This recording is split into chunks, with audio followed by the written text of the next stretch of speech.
as a founder, when you're not working, you feel bad yourself, you feel guilt.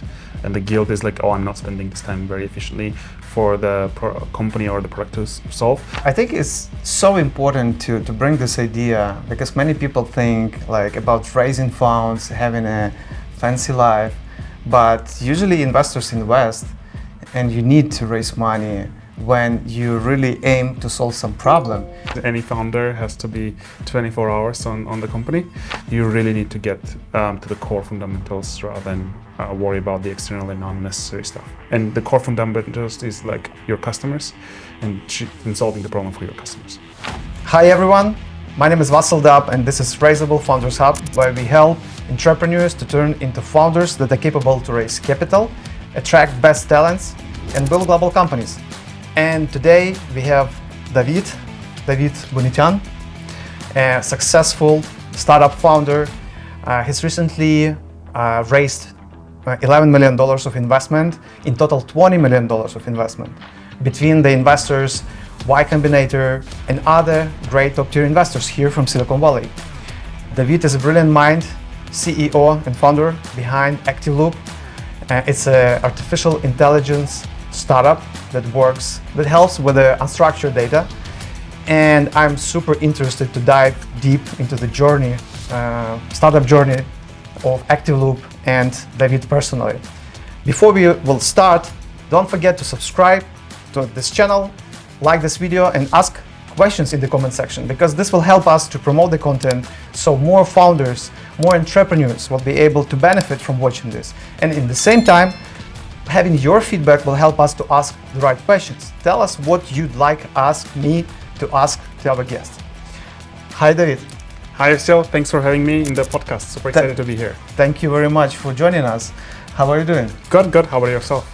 Yeah, I'm fine. Tell me, how busy are you these days? The days are slightly hectic. As you know, as any founder has to be 24 hours on the company. So that's the typical founder journey as you go through. Yeah, I can imagine that. So tell us about your office, because I think it can be the first question our audience will ask us, because there is a romantic idea that if you have raised like 10, 20 million, you should have a fancy office, a lot of stuff. Where are the people? Where are the fancy office? Where are the spa salon? That's a really good question. So when we came to Bay Area first time 6 years ago, and this was during the Y Combinator, we rented a house in San Jose, and we were just staying and hiking from wherever we were staying. So that worked pretty fine for the first, I think, 7-8 months. And then we're like, one of my co-founders like, oh, we need to get an office. Like, let's not stay and live and eat at the same time and work. It's like, sure. So actually our office, the first office we got was in Menlo Park, next to the Facebook office. And that was like near their ads. I think they had like 25 like different buildings. And we were literally next to Instagram and the Facebook ads office. And then that was just a kind of a space to go and work together. And then as we evolved, like the COVID started. So during COVID, we went fully remote. And then after the COVID, I think 2-3 years later, it's like one of our team members, like, and he was like a senior executive before, and he had a lot of experience, like, oh, we need an in-person place to be at. It's like, sure, let's get a big office. We got it on Mountain View, actually in Castro Street. And for those who don't know, Mountain View is like the downtown, the only street where you have a lot of restaurants and to stay there. And we got a really big office with a bunch of free snacks, free food we were getting for the lunches, and like a lot of like couches, etc. But like people were in remote COVID time, so not everyone was coming in person to be at the office. But then we brought everyone, like 10 people all over the world, including from folks from Armenia, where I'm originally from, to be in person and work together for like a milestone that we really hit hard in end of 2021 to get the product out to release this. And we were preparing for the CS conference. That's another question why we're not preparing for CS conference. But I think then what we realized that after this like milestone we achieved, everyone went back into their origins. So I think in terms of DNA, culture, etc., like the office is not the core component of building a company. Is not. I have a friend who's like saying it's not about concrete, about the walls. It's about the people. Who do you work with? So now like we just decided, okay, let's just get a small office where we can get together once like a week. During the week in Mountain View, but this doesn't have to be fancy. Like, doesn't have to. We even like in the previous office, we drew the color with the walls. We put our logo on the wall, etc. We did all the unnecessary. Yes, not to at all. increase the revenue? No, not at all. And then what I found out myself is like I was just going alone in that big space working. It's like why do we waste the money there? So I think this was a year ago, even before our Series A. We just got a small space to have a common place to be at. Yeah, I remember I also have an interview with Eugene Molobrodsky, who also one of your investors, and he told me his story with his first investment raised. So his investor was the key person who influenced their growth, who believed in their company, and he came to visit them, and he saw that they had pretty simple office, that they are efficient in how they spend money, and this was also a very important question. I think if you watch the Steve Jobs movie, where I think the founder of Sequoia gets with a very fancy car to Steve Jobs' mother's house, and they're just working from the garage. Yeah, I think that's how you need to treat the company, and especially the early days, and not waste a lot of resources on fancy stuff that doesn't really matter. Yeah, and actually we met at one of the events I organized at the house where Facebook was launched. And I invited the group of entrepreneurs from Saudi Arabia that I was privileged to mentor at Stanford University. And so the guys were expecting some fancy stuff, but in reality, they saw a simple house, still here in Silicon Valley. But I told them the story where in the one room, like a few dozens of people slept, while the early days of Facebook. No, that was a great event, and thanks for organizing it. Yeah. And we also the Airbnb folks were also started there as well. So it's a known place, I believe. It was first time me being there as well. But I think the realization is that it's about who do you work with and what do you work on and what kind of problems you're solving, rather than how the outlook, all this you hear Google or Facebook now at scale, they have free lunches, free food. But when I came here first time, I went to meet, we had a early Y Combinator founder who became head of I think cloud TPUs at Google Cloud, and we were like, how is Google is working now? And we could see that people come to the work at 10 a.m. and then grab a coffee, then lunch, play a bit tennis, and then at 4 p.m., it's already late, now going home. And I think you saw the Eric Schmidt's recent interview that people there's this drive, that the urgency, the sense of urgency, and you need to deliver and ship to the customers is super, super critical, especially in the AI hype cycle where everyone is shipping every day. You really need to get to the core fundamentals rather than worry about the external and unnecessary stuff. And the core fundamentals is your customers and solving the problem for your customers. Yeah, I think it's so important to bring this idea, because many people think about raising funds, having a fancy life, but usually investors invest, and you need to raise money when you really aim to solve some problem. And so when you do so, the only question is speed and what kind of solution you bring to the market. And so if even the closest stuff, that Steve Jobs, Mark Zuckerberg, they have the same jeans, the same t-shirt for every day, because your narrow resource is limited. And so if you take care of so many things, when you are the main person and you need to be focused on what you are building and bringing to the world, nothing else matters. It's just distractions. Yeah, and then you don't have to waste brain cycles on unnecessary Yeah. stuff. So you try to focus, and that's one of the problems I have is like what to focus on. Yeah. You have like 10 different competing priorities all together, and you as a founder, you have to like commit here, find a bug on the product, and then talk to the customers, solve the problems that they are facing at the same time. Like, I don't know, file and IRS paper, or like go for the US CIS, or maybe fill a patent, and all you have this at the same time trying to figure out. But what really care about the companies, your bread and butter, and this is like shipping the product to your customers. Yeah, and actually this is very, from another perspective, this is actually what brings a lot of value to your time. And I like to bring the idea that every investor, even yourself, when you buy something, you invest in something. Every time you want something valuable. And so when you see your time as the most valuable resource and your attention, that's kind of investors can feel as well. And that's what brings the interest to you as a person, as a founder.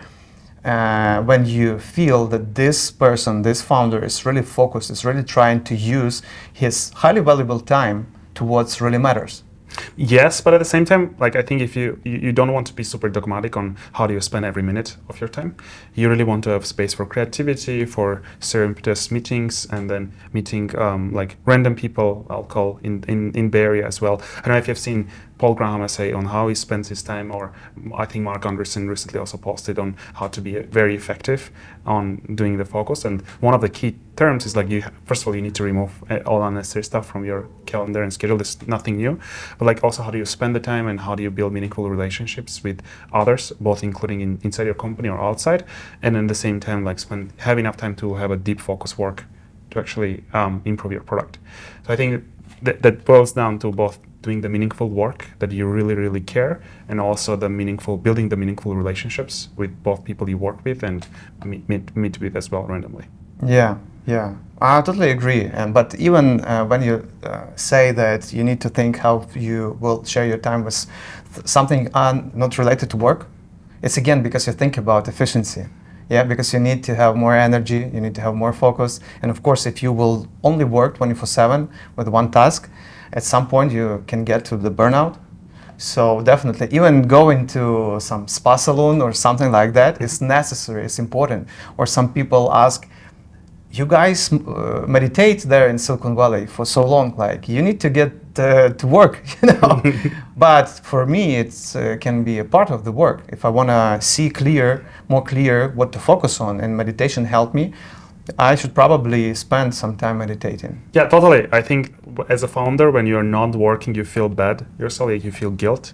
And the guilt is like, oh, I'm not spending this time very efficiently for the company or the product to solve. And one of the key things is actually, including in neuroscience, you have your subconsciousness that's always trying to solve the problems for you. Even when you sleep, you actually solve the problems you had daily life. So sometimes it's even useful to, I don't know, once a week, take a full day off and then try not to work on the company, and then you will be back with fresh ideas and fresh thoughts how you can solve the problems. And it could be the case you also find a solution. Like, you know, there's light bulb moments, like they can come on, like in a different, when you switch a context in different scenarios and situations.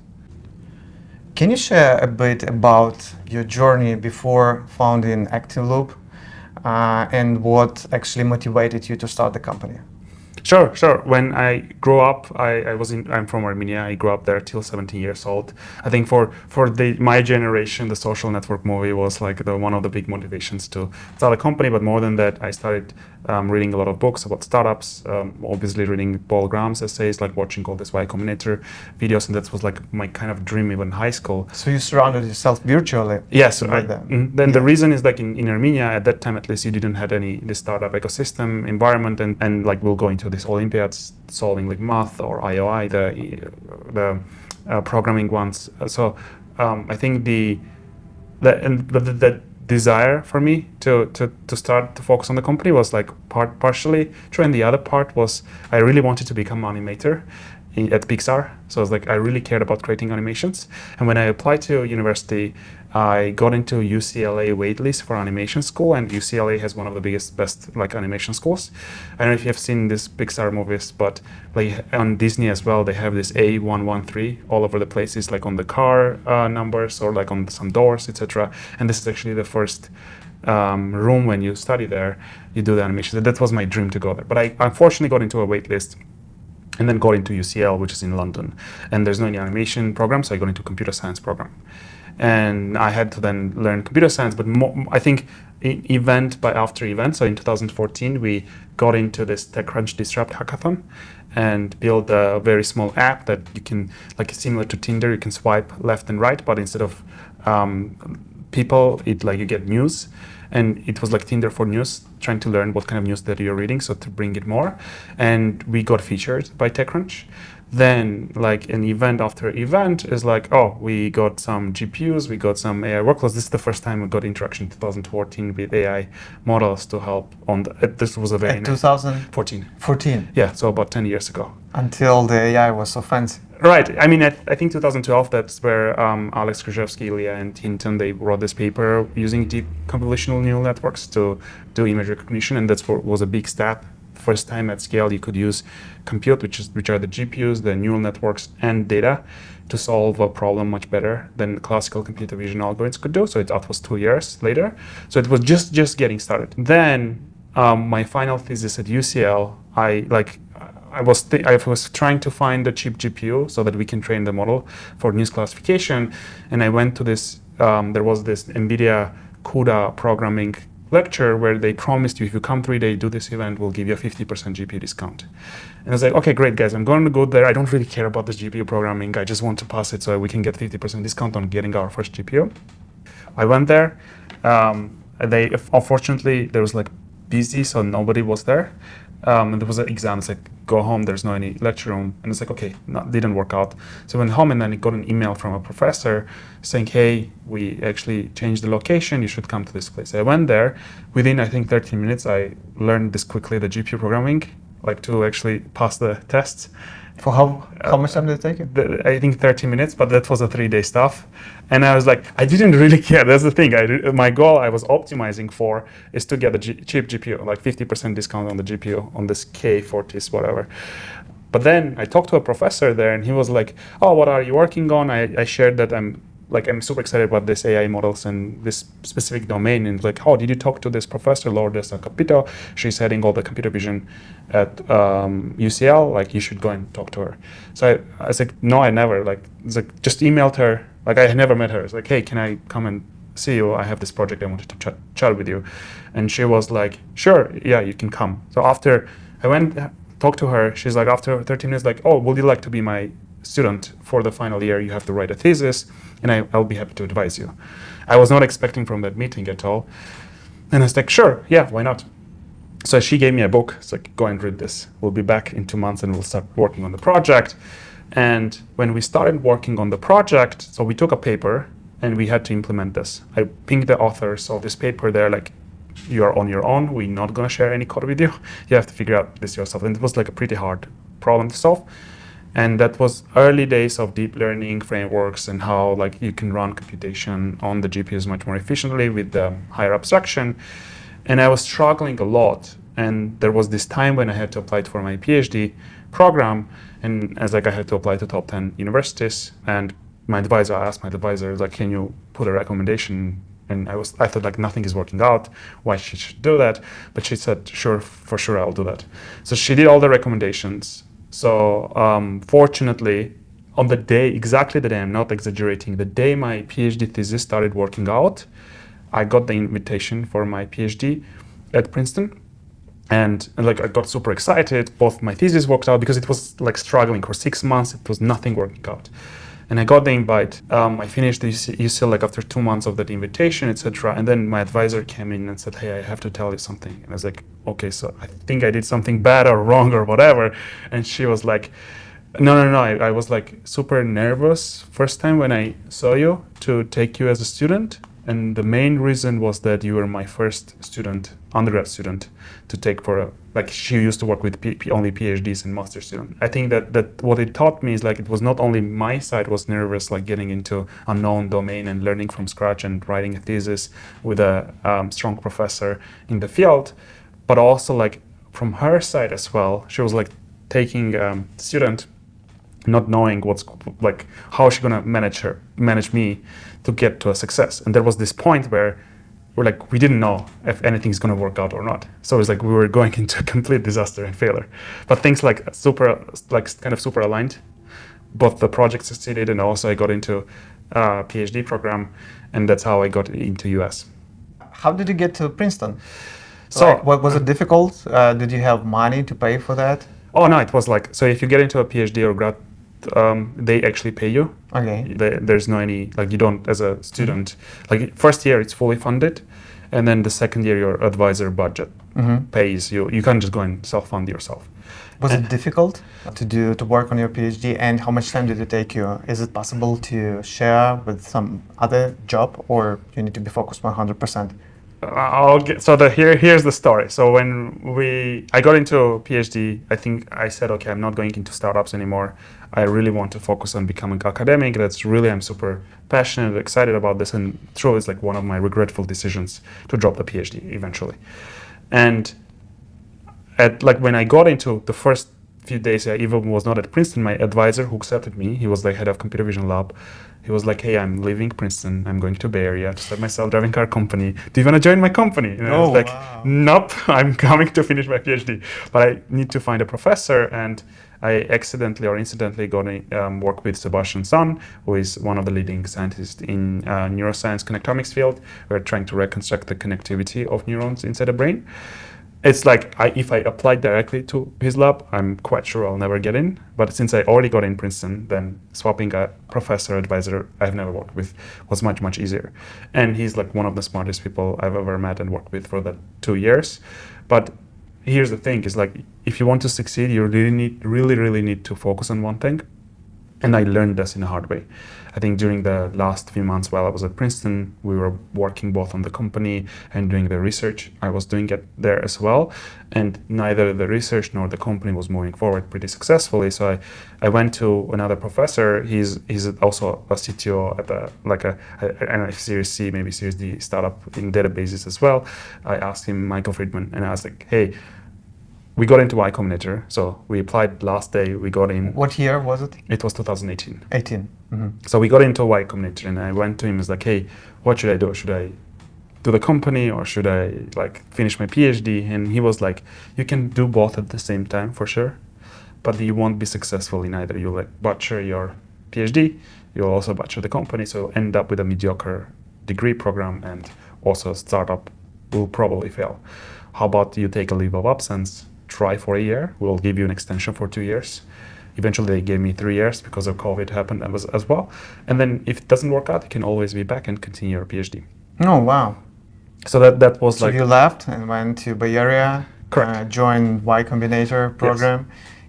But you finished, you graduated, yeah? So I got my master's degree. So if you leave in the middle after general examination, you get a master's degree. Mm-hmm. But I didn't get the PhD from Princeton. I got a PhD from Armenia, but not from the university. So, but you still think about it? Yes, like that. So that's what's like, if you do regret minimization, like if you have I don't know if you've heard of the Bezos style decision-making process where you have 2-door or 1-door decisions. This is definitely a 1-door decision, and the reason for this, it will be super hard for me to go back and become a professor, because I think I left that the best years. You either can do a startup or you can focus on the building your academic background.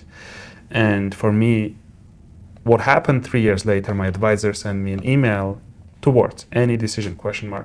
And if I look into the forward date, our computer science department was pinging the grad department back, and they were playing ping pong if I'm coming or not.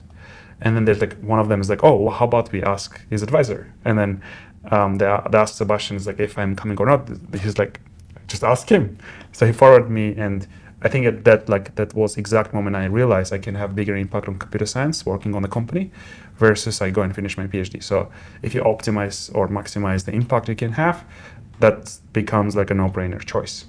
But it's not always the correct choice. And if there's anyone comes to me is hey, I'm thinking also to drop my PhD to work on a company or undergrad, my default one is stop down, finish your degree, get a clean state, and then start the company. I think that's much better, in my opinion, given the amount of the struggles I have to go through to come to a point where we are at now. And you can get it there much, much easier if you're in a complete state. Wow, so many questions I want to ask, but since we're limited of time, to finish about your journey and jump into your story with the startup investment and all that stuff, can you tell me, so what would you do now? Would you finish the PhD and then build a startup? Oh yeah, so here's the thing, right? fortunately, I have that answer in myself because when we started, we had 3 co-founders, and one of them went back and continued the path of the PhD to finish it. So I can compare. I compare, not in a bad or negative way, but also you can see easily the other side of the coin. Obviously, it would have been different, but at least you have some counterfactual reasoning what happened on that path. And I think looking at that, I'll still choose to work on the company full time. But who knows what will happen? Yeah. So, and who, do you have advisors? You mentioned, who helped you to make decisions? Who are your advisors? Yeah. So one of the decisions to focus on the company or not, I flew back. We were in Bay Area. I flew back to Princeton to see my advisor, the academic advisor, and ask him this question: hey, what should I do? I think him talking to me is he was clear. Hey, if you come back now, he told me you're gonna always ask what if you stayed there and build a company. Just go on, try. Doesn't work out, you can always be back. I think that kind of attitude and that kind of help, that the support that I got personally from both my advisor and the university itself is it's very, very welcoming for an immigrant with visa issues and a bunch of things to worry about, including the security overall of yourself and the company, etc. So there are so many unknowns, ambiguity. From the other side here, I think Y Combinator was very, very helpful as well, because we got partners that were guiding us through, and the YC community as well. So I had a couple steps ahead of me, company founders who out of nowhere took my calls and really guided me or helped me during the struggling moments. If someone just picks a phone and hey, all it's good, don't worry, we'll figure this out, and here kind of couple advices what you can do. This is something you don't forget. And then you want to either pay them back or pay favor back for the other founders to help them out. Doesn't matter if it's YC or not. So it's in general. Accelerators, you mean? That is helpful, or what in general? I think the people in those accelerators, not the program itself. And the same thing is with the universities as well. It's less about the exact, coding algorithm you learn or the research paper that you read or wrote, etc. Is usually the type of the people you interact with and learn from and work with that really captures that. And top schools or top accelerators, one of the distinguishment is that why they are the top places is catch-22, is because top people apply there and get there. And when I said top people, I mean this 1 percentile of people that they think that this could be working out, and it could be underdogs as well. You learn a lot from, so it doesn't have to be super successful people. I think it's super ambitious, super motivated, kind, humble. This kind of people are, at least in my side, I have seen them really both helping me out, and also hopefully I've been helping them back as well. Was it difficult for you to get into a YC program? So here's the thing, is our YC interview is another funny story. So we applied last day. I applied to YC 4 times before. Okay, didn't get even into any interview stage. So this is the first time we got into an interview stage. And usually at that time, they directly invite you to Mountain View to give you an in-person interview. But with us, they did a pre-screening interview.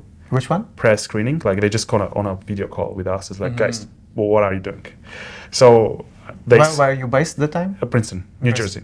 And then there's okay, you should come on, I think, April 23rd or 24th to have the interview. And unfortunately, at that time, we also had Jeff Dean to come to Princeton to meet a couple of PhDs. And I was invited there as well, so I missed the opportunity to meet him there, to come to the YC You interview. Always need to pay the price. Yes, always there is some trade-off. Yeah. I don't know why is the life like that. Yeah. So then I came here. Me and Sergey and Jason, we came to the YC interview, and we had 4 partners giving us, in YC interviews, 15 minutes, they rapid fire questions to you to figure out. Was it tough? Yes. And the thing is that with us, what they did, they also brought in our competitors at that time. And at the same time, they were interviewing us 15 minutes and then interviewing them, interviewing us. So you were both in the same room? And we were talking to them as well, yes. Wow. We got really friends with them as well. And nice. They're and the thing is that they interviewed us 3 times. Usually it's just 1 interview. 3 times? 3 times. So it was just the first interview, then another day was another interview? No, the same day is okay, guys, hold on, we need to talk to them. Separately? Yes. Okay. And they were it was clear, super clear, they were choosing between us and them. Wow. But with these guys as well, we agreed, actually, if either of us get an email, and usually the email is you get rejected, just ping the other person. That was a verbal agreement we got. It was like, okay, sure. And then what happened is that during the interview, they asked one of the partners, I think Yuri, asked us like, hey guys, what did you figure out that nobody else figured out? But me, Jason, and Sergey, my other co-founders, we actually prepared all the questions. We have said, okay, I'm answering the business questions, you're answering the technical questions, you're answering these questions, but we haven't thought about this question at all. So this was out of the blue. And me and Sergey didn't have any answer. And Jason like looked very confidently, said, okay, we figured out how to run crypto mining inference and neural network inference at the same time on a GPU much more efficiently, rather than you can interleave them together. And we were like, really? Did we figure this out? And then I was like, okay, why Jason is lying this during the interview? Because we clearly didn't figure this out. And then the partners, we look at their faces, they're like, wow, did you guys do that? And it's like, yes. And they're like, show us the benchmarks. And then we did a stupid excuse like, oh, the benchmarks are at home on a computer, etc. They're like, sure, we will wait them. And then we took an Uber, got back to our Airbnb. And during this way, we were like, Jason, what are we going to do? Why did you do that? And it's like, guys, I'll figure this out. So we entered the Airbnb. He opened up computer and started typing. Like, I think for 30 minutes, he was just building all this experiment to run to see if that's actually true, where you can run like the crypto mining hashing algorithm and the neural networks at the same time on the same GPU much more efficiently. And at the time he got the benchmarks, which actually, interestingly, it was true. So he was right. We got an email. And I was like, okay, awesome job. Because the other guys didn't ping us, I thought, okay, likely we got rejected. And I opened the email. It was written, we can't reach you out. There's no any connectivity. Call us back. So we ran out of the house, like call them back. And they're like, we are like, we got the benchmarks. They're like, you are guys in. And I'm like, how about the benchmarks? Like, nobody cares about the benchmarks. So they accepted us, and I think Sergey like climbed a tree physically at the time because we got super excited. Wow. So that was the story of how we got into YC. And during the YC itself, like we, in a month, ship exactly that question answer of running this. I think the article is still there out, where you can run this very efficiently, like a GPU network that's focused on neural networks, but once you're not doing any training of models, it can do crypto mining. Now there are gazillions of those software, but it was 6 years ago. And we got like a couple hundred GPUs at the time, I think up to 2,000 GPUs connected to the network, and all of them get full. Like even the non-deep learning folks, like the crypto mining, our costs were so cheap that even the crypto mining folks were coming and using the GPUs to run another crypto mining, whatever, but we tried to remove them and kick them out and focus on the data scientists. But when he asked, okay, Jason, like, how did you figure this out? The answer to that question. So it's actually his subconscious to solve this problem on the spot, given a prompt. And the reason for that, he like last 2 months, he was reading a lot of articles and papers, how the GPUs work, how these hashing algorithms work, how the neural network inference works. And he like came up with an answer when the question was asked. But he had all this like big, long context that he had to reason about to be able to answer that question. Very interesting. So what were your 3 key learnings after YC? Okay, the first one is people. People brings you a lot of connections, help you to connect with your potential customers, partners, investors. What else have you learned? Maybe some main business skills. So I think what YC does as well, like pretty well, is brings this like 100 startups together into, at that time, in-person event where like you are kind of competing with each other, not competing in terms of the market, but every week you come and say, okay, our goal is to hit this target. Our goal is to hit this, like, I don't know, revenue target or growth target. And at the time, I really remember we said we had 0 revenue. And then it was like, oh, we're going to hit $100,000 in annual revenue, like in 2 months or in 3 weeks. And we were like, no way we're going to do that. And our revenue started kicking out because of this, like the GPU rental stuff that started working out. But then I think we met Paul Graham in person, and he was like, guys, why do you compete against clouds? Like, build something on top.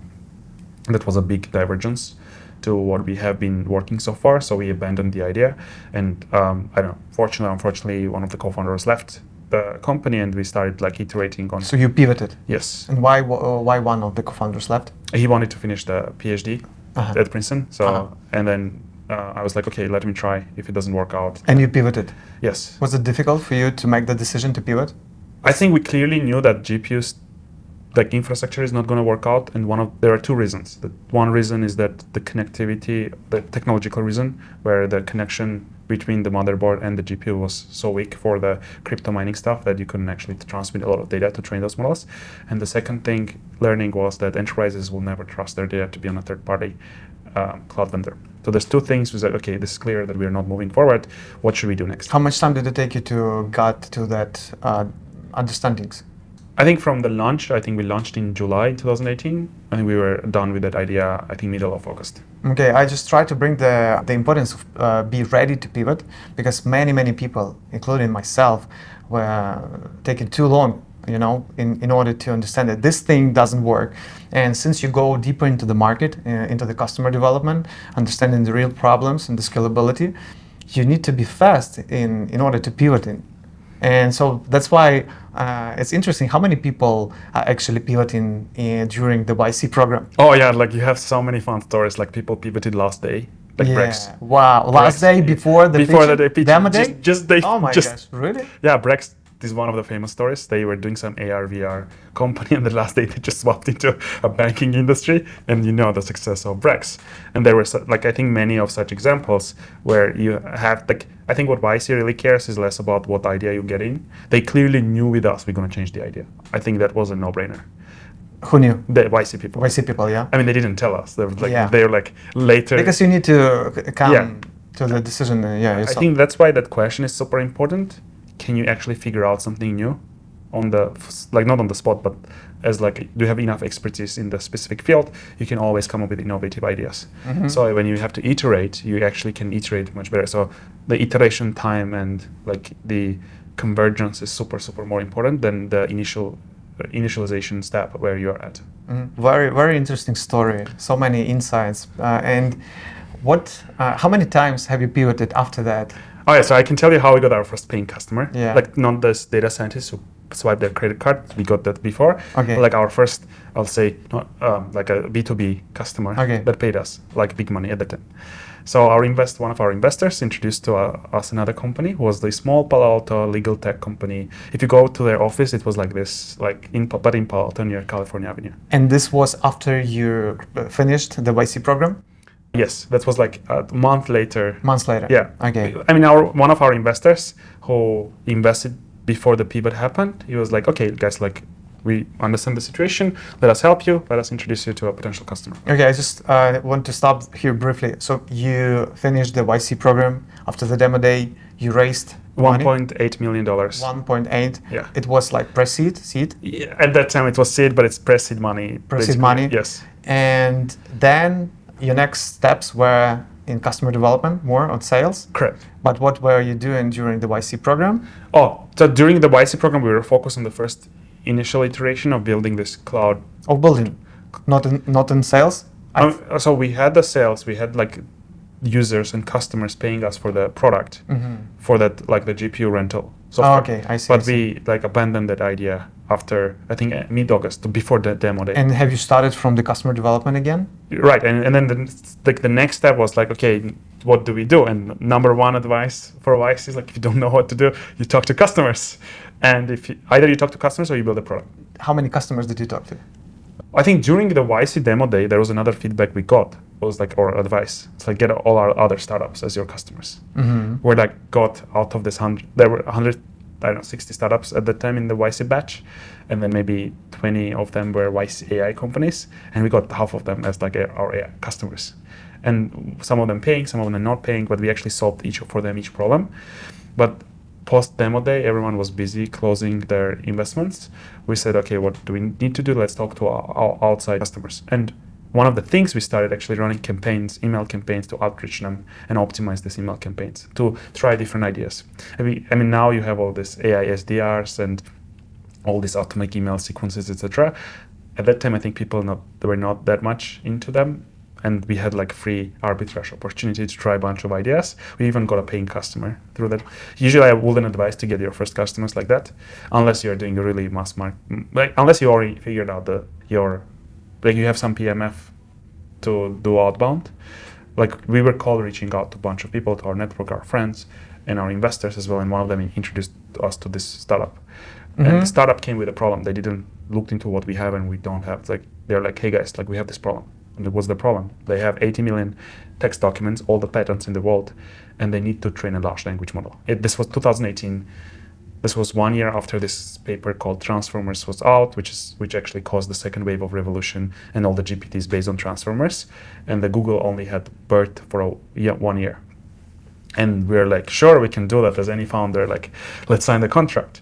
So we were in this meeting room, me, it was a co-founder, and then their CEO, their data science, data engineer, sitting in front of us, and we're like back and forth ideating, okay, we should do this, we should do that, how much time this will cost, and how much time will, etc. And then you hear like a flash of a toilet.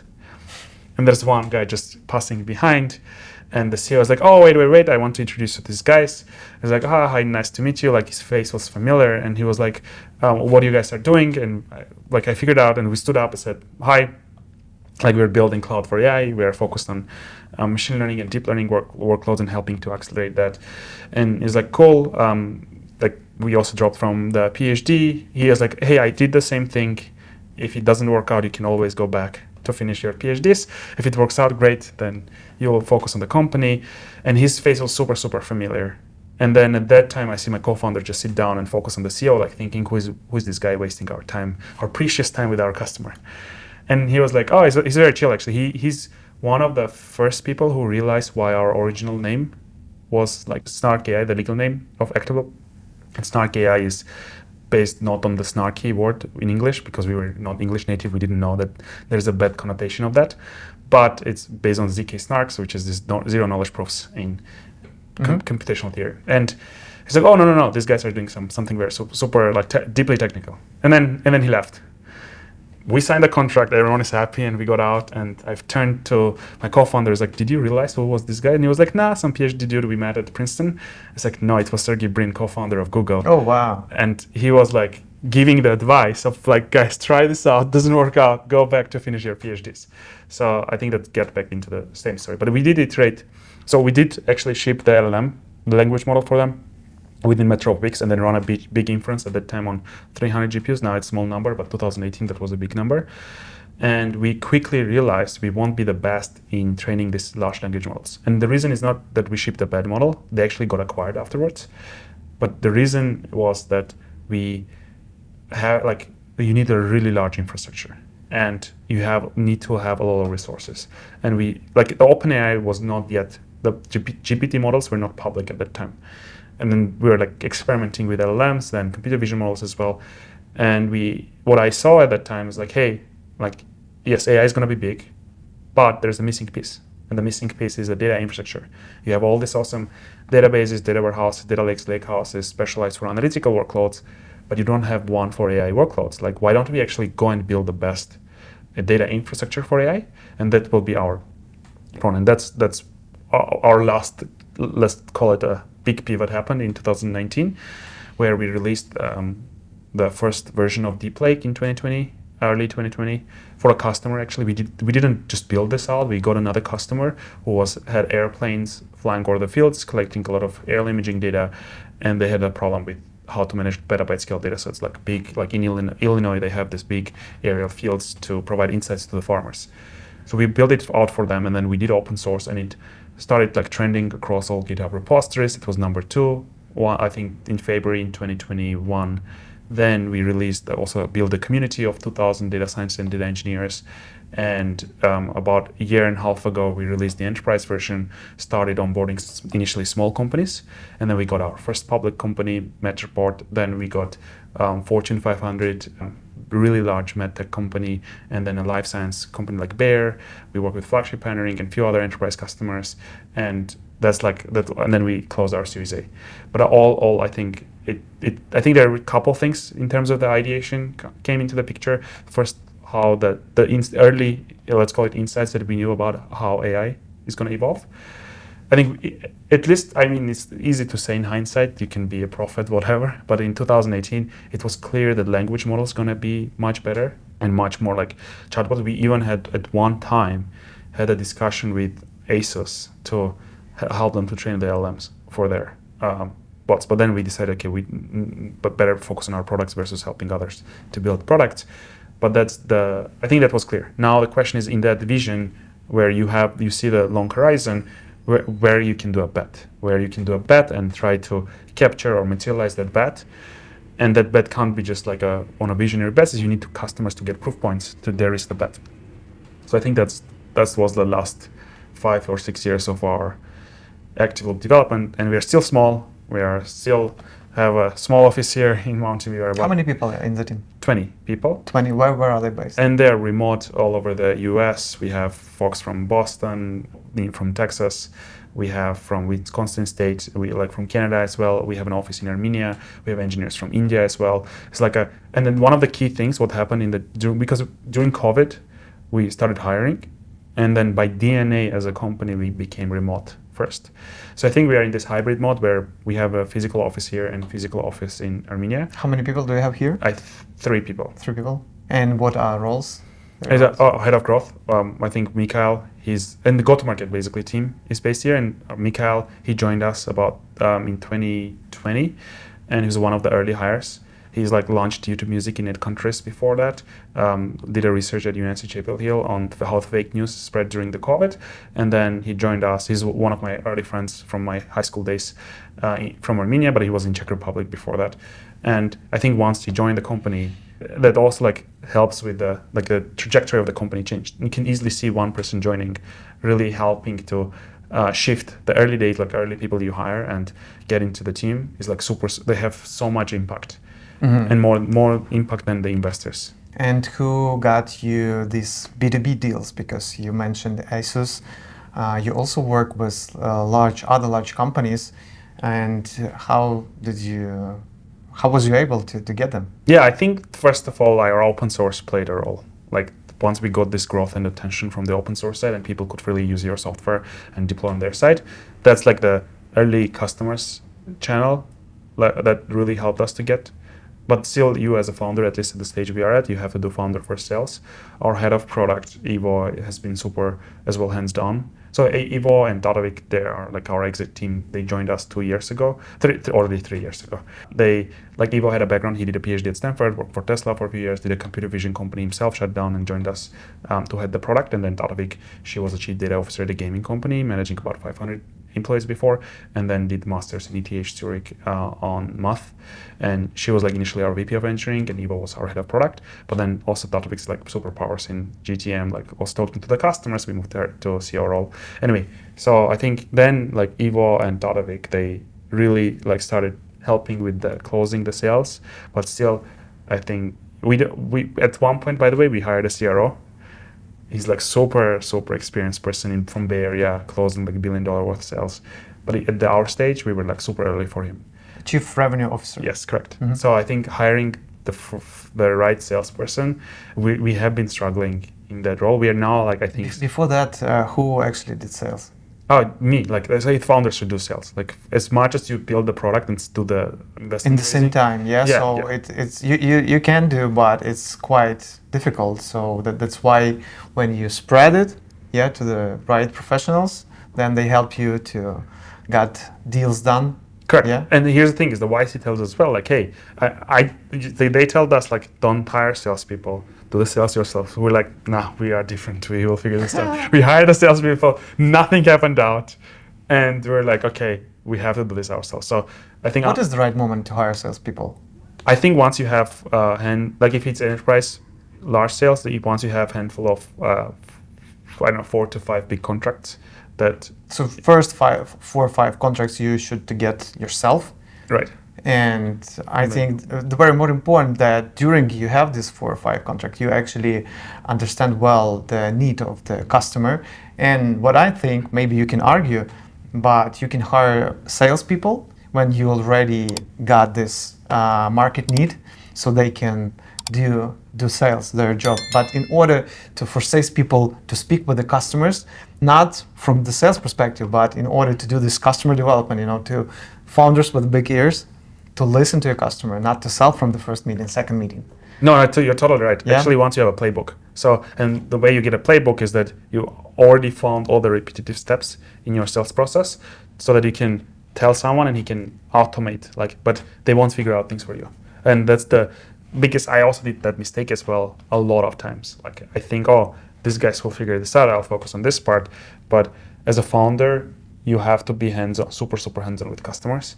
And even though you're bad at sales, actually they're very good, very good salespeople are the true, genuine founders themselves. And a lot of times, and this happened to us as well with, fortunately, the customers we work with, a lot of times they don't really, like, your product is not there yet, but they really trust you to deliver the problem solution to them.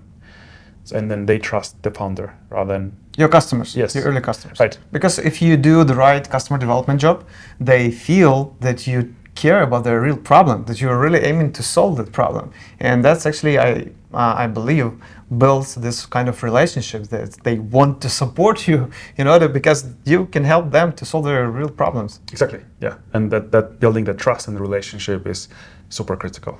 And we, I think one of the different things compared to other database companies we care for is every engineer should talk to and work with customers.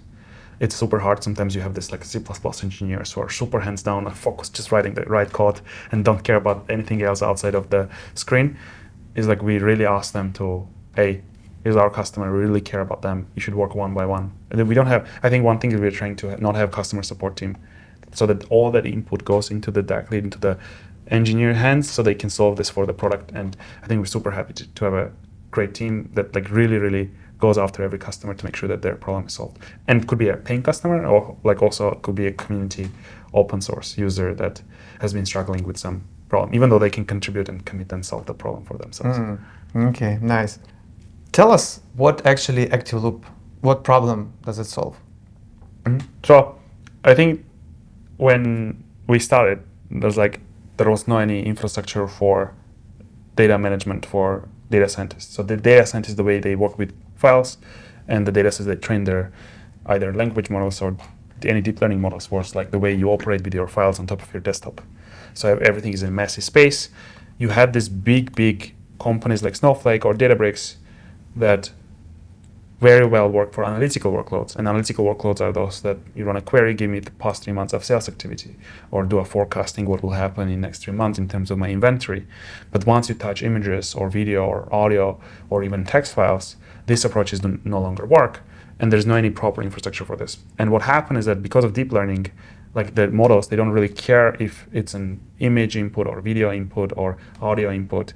They care about this n-dimensional arrays as inputs and outputs. And when you train them, you have to take care of how, you have to take massive amounts of data and feed through these neural networks. But that infrastructure has been kind of missing piece. And we said, okay, our customers, they spend 80% of their data time, data scientists or deep learning engineers, to prepare the data so that they can connect this to the LLMs. Can we actually help them there? And that's where the initial versions of Deep Lake that we released was focused on managing the data sets for training applications. Now, what happened later is when ChatGPT came in. Basically, before ChatGPT, we were hey, we are building a database for AI. Why do I need another database? After ChatGPT, the market cracked and shifted totally. Now that everyone is an AI specialized storage. But at the same time, there are so many competitors get into the field, vector databases, all the existing databases started adding these vector capabilities, etc. And now your customer, hey, now I need a long-term memory for my storage, but I have tens of different choices, which one I should choose. And our primary focus is the following use case. When you have really large amount of data, 100 million or could be billion data points, that you want to run a query and find the similar metrics so that you can connect to a language model to give you an answer in this question answering system. But you don't really care about the latency, but you care about the accuracy. We trade off the accuracy. We increase your accuracy of the search or across large data lakes, but then it's not millisecond. It's a couple of seconds. But then the cost goes from 5 to 10x. It's much cheaper. And if you want, let's say, to run a search across, you are a life science pharma company, you want to run a search across all published scientific papers to bring this into your context when you're doing the analysis. That's one example. Or you want to run search across all Amazon product reviews. Or you want to run a search, you're an enterprise, you have so many different data sets and data silos on your various clouds and data lakes, etc. And you want to be able to quickly find the necessary data that you want. We asked our customer, actually, this complicated product is how would you explain us? And they said, is like a magical box. We throw the data on ActiveLoop, it somehow magically organizes it, and then we can very fast retrieve it for our use case. So that's what we exactly do for our end users are typically AI engineers or deep learning engineers who work with neural networks or like language models to build AI search use cases. What were your key challenges on your startup journey? Because you have raised your first round in 2018, the second round later, 5 million in 2018. How much have you raised? In total, we raised in 2021 we raised about 5 million, but in total we raised 20 million. But I think the key, and recently 11 million. Yes. So what were your key challenges during this? I think the key is the biggest struggle that we had was in 2019 when my co-founder left.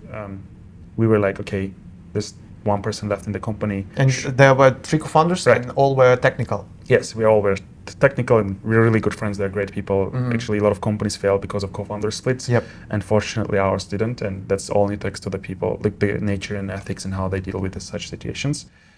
And we had to actually, but I think with my co-founder, we had to make a decision. Should we shut down this company or what should we do? Yeah, how did you manage? He has the shares, in your company. Correct. He left, so. And he was super, super nice. It's like, hey, yes, you can shut down and stuff. Let's actually relaunch it.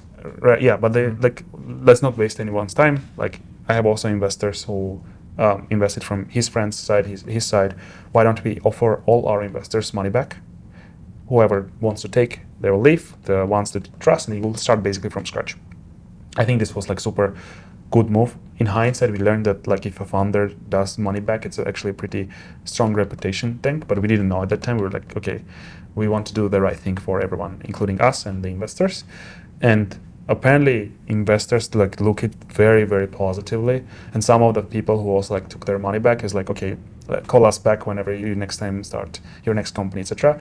And we also build a lot of strong relationships. And for me personally, this was kind of a hard reset. Those investors who were not worried, not worried, but they were worried what will happen with the company. They took the money back. And this guy's like, okay, we trust you, just keep pushing.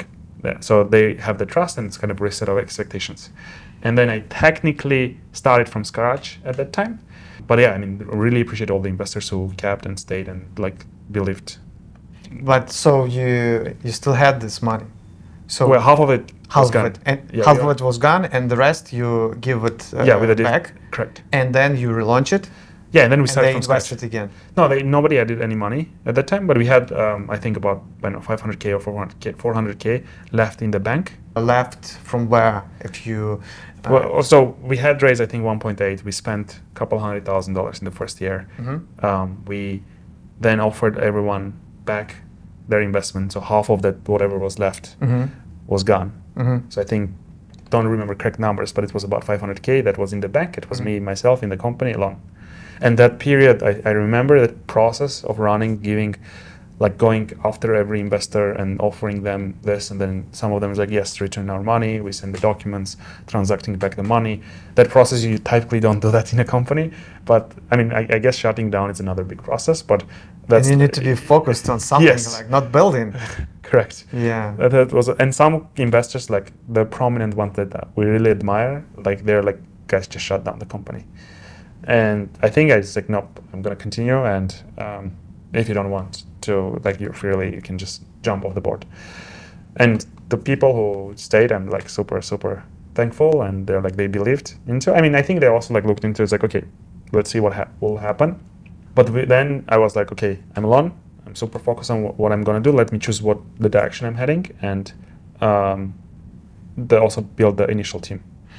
You were alone? Yes. At so point. The first co-founder left when you got into YC. The second co-founder left in 2019. And then you relaunched it alone. Correct. The relaunch it or pivot, another pivot. Another pivot. Yes. And the pivot was the database focus. I think that time I had a lot of questions to myself, what should I focus on? Maybe I should also stop, and now it's a good time. It looks clean. I can go back. Back to PhD. I finished my PhD, or I can focus on kind of a resilient way to push it forward, and that was both a lot of suffering, and also I read the book Principles by Ray Dalio. That was like a lot of helpful. A lot of my family, my friends, my advisors, mentors, they also like gave me a lot of positive. How many mentors and advisors do you have? I don't know how, like, I don't count them. I like, hey, Even some friends. Yeah, if you are surrounded by the right people, are your mentors. Correct. Like my father, Yeah. like I talk to him a lot, and he's like, hey, like you decide, we support you, whatever you want. Here's my advice. I talk to my godfather. I talk to my investors who were like friends investors. They invested because of me, not because of the product or iteration. Although they did invest after YC, they could have done it before. But like that's kind of people who really cared and like trusted, and then things turned out, luckily, fortunately for me. But that was the I think that was a hard reset for everything, and it was only 1 year after you're in. After what? 1 year you are in the company, and like a lot of companies don't even get to 1 year. I have a lot of friends who started a company, and then after 6 months they're like, okay, I'm done. And then now it's like already 6 years of the company building, and from the other side we are super late as well into the show. Were you looking for co-founders to join you, or you just relaunched the company? No, at that time I was looking into co-founders. Have you found? I found some candidates. I talked to them. I even joined forces with one of them, but it didn't work out because the expectations, they're like wanted. Okay, I mean obviously you have some customers. I had a paying single customer, and then I got a business person to help me because I was too technical, and she wanted too much shares, and I was like, okay, let's try to work together before we go into this situation. But she wanted on the paper to be done, and that was like not comfortable. So I think it's once you have something move forward, it's hard to find a co-founder. But also at the same time, also look into merging with another company, like being acquired or acquired. We looked into all these options, and I think that default choice now, like, okay, let me just try move forward and build this. None of the relationship. We were super close with merging with another company at that time. Yeah, in 2019. And are you still solo founder? Right. Yeah? Yes. Yeah, but I have a very strong team who is like taking care. Like they act as like co-founders. So I think from that one. But there was time where not like I was one person company is like merging with another company. Yeah, it's just less likely to investors like when there are at least 2-3 co-founders. Correct. So did you feel that? Did you notice this question? Not afterwards anymore. I think they saw that myself alone can. Okay, so you proved that. I got it.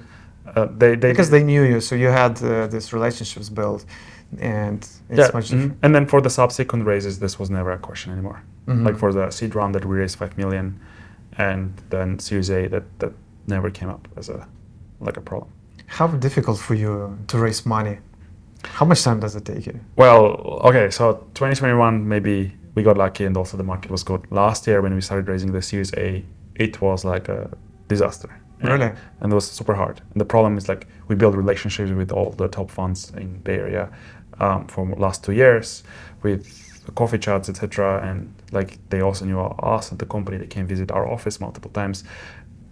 And what we realized that later that like raising a Series A last year was the worst time ever. Like maybe I don't know before the previous crash in 2008. So. I think we went through a lot of processes, a lot of partner meetings, pitches as well. We got like in between like some extensions that really helped us to go to the next steps, and we got lucky with our current existing. But how many people have you talked to? I think 50 plus. 50 plus? Yeah. And how many said yes? None of them. For Series A, you need just one of them say yes. Okay. None of them say. Okay. At the end of the day, one. Okay. So here's the way. I worked with our YC partners to iterate with the deck, and they usually also have, by the way, YC is not only helpful, Y Combinator helpful during the process, 3 months, but also afterwards as well.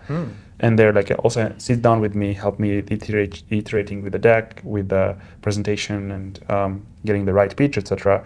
And then they also advise, hey, you have this 40, prepared investors that you already build a relationship with them. They can lead your Series A, put them into the groups, then go pitch to the first group, take the learnings, then iterate and go into the second group. I had 3 groups. I burned all the 3 groups, and there's no investor that's investing. And then during this process, one of my friends introduced to an investor, and I talked to them. I actually was like, you usually don't do this, but I very transparently said, hey, I went through this process, nothing worked out. And they called me like a month later. It's like, okay, we want to talk.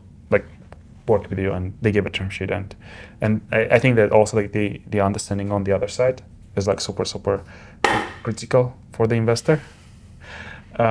Is the understanding that they really know you and really understand the situation of the company, and also they did the customers, the like what the value we bring. At that time, we closed our first Fortune 500 customer. I think that was a trigger point. So how much time did it take you from you met your future investors and they actually invested in your company? And who are your investors? Okay, so for that round, we got Streamline Ventures. All us from Streamline Ventures, we got Samsung Next, we got a lot of our previous existing like Y Combinator said, hey, like we'll additionally fund the fundraise. We also got a few other large funds. So that's the, I think, but for this one, it's like primary focus on the business. I think the business, like what we proved is that you can actually start closing 6-figure contracts with enterprises based from the open source. And now the next, for like before Series B, we have to figure out the repeatable motion and scale the motion. Yeah, so the main difference that I found is like pre-seed seed is based more on you as a founder, as a personality, but Series A is based pretty much on the business numbers and sales revenue. And from Series B, they look at you like Even a meat factory. Yes, you have to be like just the metrics. And yeah, and then the Series A is between seed and the Series B. When have you closed your Series A? Early. I mean, we announced it earlier this year. But you closed last year? End of last year. And so do you prepare for Series B? We now have a lot of things to prepare before getting into Series B. I think the key things is like, I think we're looking into how to build the sales engine that can scale across the enterprises, both inside and outside. What is your vision for the company? Where do you see the point where you can be acquired? I think the way we are heading towards is like building next Oracle for AI. That's our vision. We want to be the core database for all AI workloads that are especially work with large amounts of data, not just the in-memory stuff that you can throw a library on top. And more importantly, through that journey, we are also not religious about going public. So our goal is to go public, but whenever, I don't know, investor or even we had a lot of hires, they're like, hey, do you see get acquired or do you want to go public? What's your vision? I think also like being super religious about only going public or nothing, that's also super bad. During this journey, if there's any 1 + 1 is equal to 3 win-win setup, we're also happy to discuss the potential, I don't know, merging or acquisition. But that's only if the impact will be much bigger rather than, you're just doing this for getting out. What is your company for you right now? What is the company? What do you mean? Yeah, so I mean, like, is it the way to build a unicorn? Are you going to be a billionaire? Are you going to solve some world problems? So what is your company means for you? Yeah, that's a good question. I usually ask these people like, hey, what do you care more? Is it the money? Is it the fame? What's important? Is the money? Is the fame, or is the fame or recognition, or is the power? I think the answer for me is like impact. I really care about that, like having an impact. I don't care much about becoming a billionaire. I think that's not the biggest motivation for me. For sure, not the fame and the power, even less. I think it's like if you can really, I think the realization that you come to a point where all the things that are nearby you is also constructed by other people, other founders who have gone through the similar steps and they had each of their contributions on the development. I think having a small piece in my field, in my like in databases and AI infrastructure, and having like the world data infrastructure based on that, that's kind of an impact. I mean, the same impact you have with Facebook, like people who can change one line of code and impact like, I don't know, 1 billion users at the same time. For me, isn't on the infrastructure side. Like, can we impact the AI direction on the positive front? And to achieve that goal, like yes, the revenue is super critical, getting a lot of customers is super critical, but those are means to go through that direction. And I think that's the kind of the answer, because I truly see where this part can be modified and changed. And then once you realize that, a lot of like you also realize you can sometimes bend the reality. What would you do if your company will be acquired, like during this year? What we'll do after the acquisition? Yeah. I mean, first of all, if it get acquired, it's not a done deal. You have to work with that company to make that successful. So the worst thing you can do is like, okay, I'm out. you guys figure this out. I will definitely help them out during this process, not only just succeed and like do the transition, but also at the same time think how can I make the stuff that we're building plus the company what they are going like truly successful. And there has been such many cases where a small like almost I don't know, pre at growth stage companies acquiring another company like Instagram, right? They had a lot of users, but they had no monetization, and Facebook acquired them for $1 billion to $2 billion, and then suddenly now Instagram makes so much more money than the initial value. I think that will be a success for me. Like inside that company, make the product that we were building super successful for them as a core, like a revenue generation or business for them. And then afterwards, like once that's like also ticked off, then think of something starting from scratch. Mm-hmm. What would be your advice to young entrepreneurs in order to be successful? Yeah, finish your PhDs.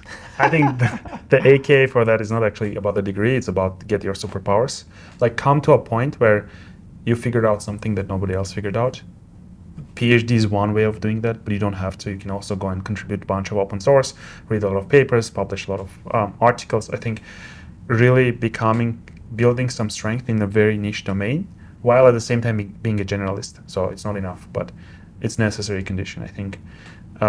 So that you don't go and do all this, like there are so many startups with the same ideas all over the place. Like, I don't know, in the fashion industry do like fashion wearing on images, like it's a gazillion of this. Or I see a lot of students who are studying undergrads, they think they find some problem inside their undergrad. Everyone have the same problem. Yeah. It's like, I think what you want is like follow your kind of curiosity, the true inside curiosity that will lead you to somewhere that nobody else has been there. And you're on the cutting edge of the knowledge and all the insights, and you start seeing patterns that things do not work as they should work. And then you start modifying those patterns and playing around with them. I think that's a really good step to start your own company. That's one thing. I think also one thing that we didn't realize in the early days is like you want to solve a problem that you have. And the main reason for that is that you can iterate much faster inside your brain versus getting to the customers and doing these long iterations. Yes, obviously once it's ready, you have to ship it as soon as possible to your customers to see if you're actually solving the problem or not. That's like the ultimate test. But like if you're solving a problem that you yourself had or you wanted, then you can like iterate much faster and get things out. Mm-hmm. What do you think about the value of benefits of coming to Bay Area, and what is the right time to do that? So I think like I always was pro Bay Area to be in person here. You can obviously build a company from anywhere. Like as long as you're close to your customers, who cares if you're in Bay Area or you are in AI or not in AI, whatever. As long as you solve the problems for your customers, that's the most important thing.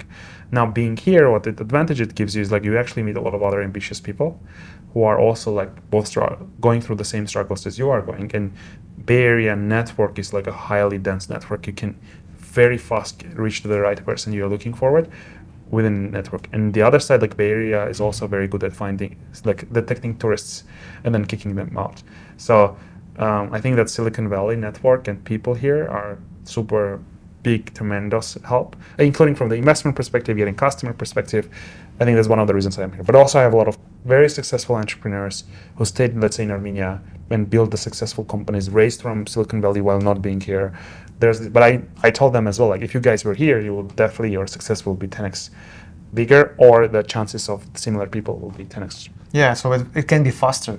Correct. And since the time is the main value that founder has, because you can raise money, you can waste money, you can lose money, you can earn them again, but you have just only one time resource in your life, and Correct. actually you invest that.